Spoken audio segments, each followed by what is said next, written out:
This is a video about the difference between the properties of an ionic and a covalent compound. We did the lab and we looked at this, and we're going to try to understand why.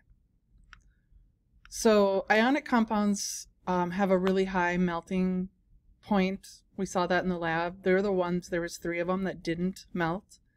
We could have left them there all day and they wouldn't have. We would have to get to a really high temperature.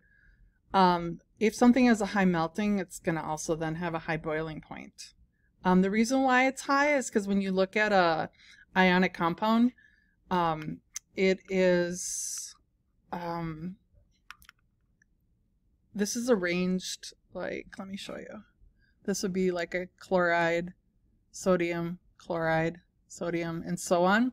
So in order to break free and melt, I have to break many different electrostatic attractions. So for example, this sodium ion is attracted to all of these surrounding chlorides, and there's one behind it too. So because there's so many different attractions that have to be broken, that's why it does have high melting and boiling points. However, the weird thing is that they're easy to dissolve in water, and that's because of something I call like dissolves like. Water is polar, and we're going to learn more about that, but what that means is it's partially, and sometimes we use this Greek letter delta, it's partially negative on the oxygen end and partially positive on the hydrogen end. So what'll happen in this picture, this is a water, the red is the oxygen, and then the purples are the hydrogens.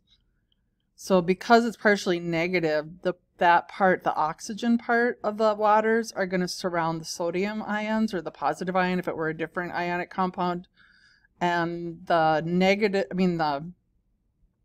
did I just say that wrong? So the negative end of the water is attracted to the cation, or the positive ion of the compound, and the positive end of the water, which would be the purple in this picture, is attracted to the negative ion, which we call an anion. Ionic compounds also in the lab, it was really obvious, not using your small conductivity meter, but when I modeled it for you with the big one, that the ionic compounds are dissolving, they dissolve in water and then they conduct electricity. So this picture here would be just plain distilled water without any ions. I didn't show you that, but I could have. It would have not conducted. And then also, I never showed you this, but if I just put the electrodes into solid of any of those ionic compounds, it also would not have dissolved. It has to be dissolved in water because then the ions are free to move. So I'll just make the electrodes again. One of them's positive and one's negative. So because of that, you've got the positive ions, which are now free to move in the water, are going to go this direction. And then the negative ions of the ionic compound are going to go towards the positive electrode. So because they're moving back and forth, that closes the circuit, and that's why the light bulb lights.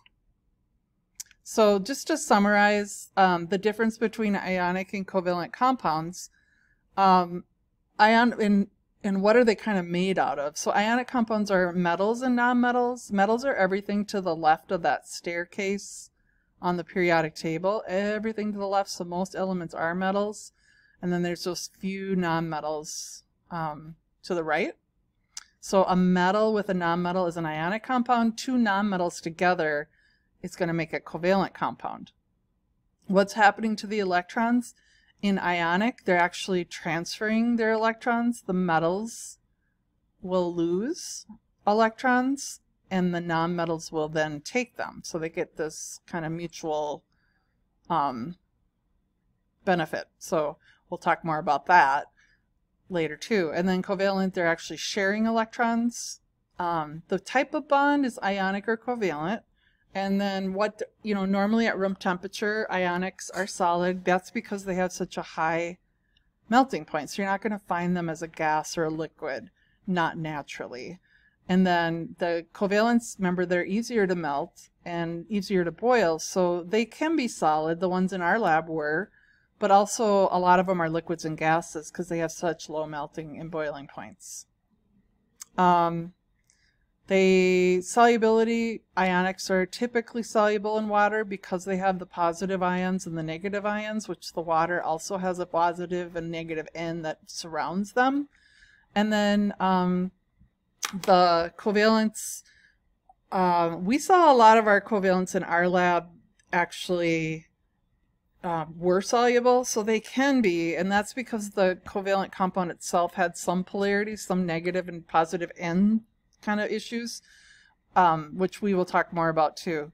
But the one for sure, if it's insoluble, you know it's covalent. So you really have to use more than one property to be able to decide if it's covalent, because sometimes they're soluble, so you don't look just at solubility. But you could look just at conductivity. So the ionics are going to conduct electricity and the covalents are not. And then melting point again. High melting boiling points for ionic, low for covalent.